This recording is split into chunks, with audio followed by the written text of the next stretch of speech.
Pernah nggak sih Anda merasa agak aneh atau bahkan nggak nyaman gitu ya, dengar kata teknik kalau udah masuk ke urusan iman?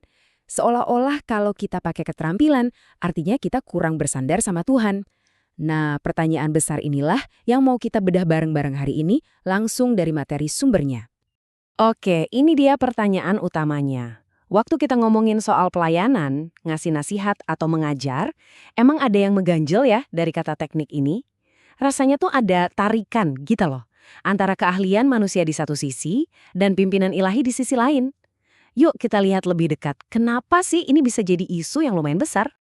Dan jujur aja ya, ini kekhawatiran yang wajar banget kok. Siapa sih yang mau pelayanannya jadi kayak ngikutin resep atau sekedar centang-centang daftar periksa doang?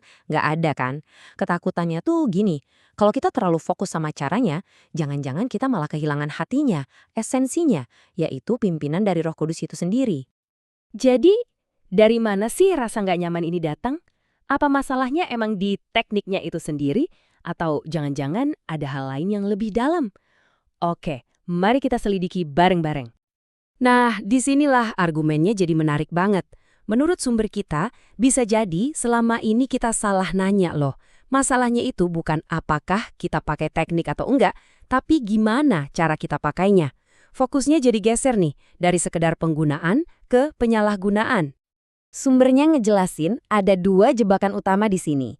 Yang pertama itu, ya, semacam kesombongan rohani lah. Kita coba ngerjain pelayanan pakai kekuatan sendiri, nggak ngandelin Roh Kudus. Nah yang kedua, ini lebih bahaya lagi. Kita pakai metode-metode yang kelihatannya sih bagus ya, keren, tapi ternyata bertentangan sama prinsip-prinsip Alkitab. Oke, kalau masalahnya itu penyalahgunaan, terus penggunaan yang benar itu kayak gimana dong? Nah, bagian berikutnya ini bakal mengubah cara kita mandang perdebatan ini. Karena kita akan lihat apa kata Alkitab sebenarnya soal pentingnya sebuah keterampilan. Ini benar-benar nantang pemikiran umum yang bilang kalau jadi rohani itu artinya asal-asalan atau nggak ada persiapan. Sumber kita justru bilang sebaliknya. Tuhan itu menghargai kualitas, keunggulan. Jadi ngerjain sesuatu dengan baik, dengan terampil, itu bukan hal yang nggak rohani. Justru itu alkitabiah banget. Dan ayat ini buktinya, coba diperhatiin kata-katanya.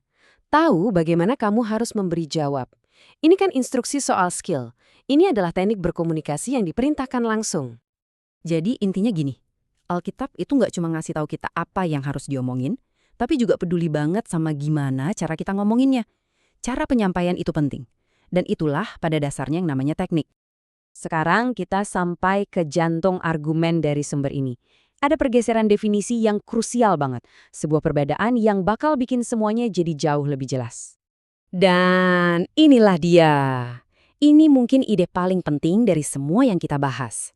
Kata teknik itu seringkali bikin kita mikir soal manipulasi atau trik-trikan, tapi gimana kalau kita definisikan ulang? Sumber kita ngasih saran simpel. Teknik itu, ya keterampilan, udah sesimpel itu. Bukan trik, bukan formula, cuma skill. Coba deh bayangin gini, pisau bedah di tangan dokter ahli itu kan alat keterampilan yang nyelamatin nyawa. Nah itu teknik alkitabiah, tapi pisau yang sama di tangan yang salah jadi senjata. Itu gimmick. Alatnya bisa aja sama, tapi niatnya, sumber kekuatannya, dan keselarasan sama prinsip yang benar, itu yang bikin perbedaannya jadi langit dan bumi. Nah, dengan pemahaman baru ini, kita sampai di kesimpulan akhir dari argumen sumber kita. Sebuah kesimpulan yang, kuat dan menantang banget. Wah, ini benar-benar mengubah cara pandang kita kan? Argumennya itu bukan kita harus pakai teknik, tapi kita nggak mungkin nggak pakai teknik. Jadi pertanyaannya bukan lagi pakai teknik atau enggak, tapi teknik macam apa yang selama ini udah Anda pakai. Dan karena kita semua pasti pakai teknik, sadar atau nggak sadar, kita perlu nanya ke diri sendiri nih. Metode yang saya pakai ini saya sadari atau jalan otomatis aja?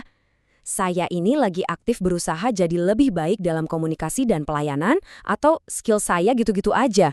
Dan yang paling penting, cara-cara saya ini beneran berakar pada kebenaran Alkitab atau jangan-jangan nggak? Dan disitulah intinya. Perdebatannya ini bukan soal skill lawan Roh Kudus. Bukan. Tapi soal skill yang dipimpin Roh Kudus lawan skill yang nggak dipimpin Roh Kudus. Jadi pertanyaan pamungkasnya bukan, apakah Anda pakai teknik? Tapi teknik Anda itu baik, Yang alkitabiah terus bertumbuh dan disadari atau malah sebaliknya? Nah, itu pertanyaan yang kayaknya perlu kita renungkan bareng-bareng.